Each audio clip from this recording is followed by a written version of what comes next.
naniniwala tayo doon sa kasabihan na habang may buhay, may Pag-asa. habang may buhay, may Pag-asa. habang may buhay, may Pag-asa. pagsubok. Dahil tayo katiwala ng Diyos, binibigyan din niya tayo ng iba't ibang klase ng pagsubok. Kaya po doon sa pagsubok na yon, saka pa lang natin mauunawaan na talagang ang ating buhay ay mayroong, habang may buhay, mayroong, habang may buhay, may pagbangon. Huwag niyong hayaan na kapag meron kayong pinagdaraan ng pagsubok, ay hindi kayo babangon. Kailangan meron tayong pagsumikap na pagtsatsagaan natin yung ating mga pagsubok na pinagdaraanan.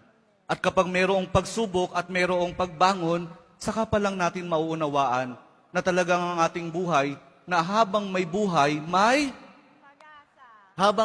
may pag-ibig. Ang pag-ibig na nagmumula kay Jesus lamang sa ating mahal na poong Jesus Nazareno. Dahil doon, kapag naunawaan natin itong mga bagay na ito, na habang may buhay, may pagsubok, may pagbangon at may pag-ibig na nagmumula lamang kay Jesus, saka pa lang natin mauunawaan at matatanggap na talagang habang may buhay, may ayaw nyo nang sumagot. Pag-asa.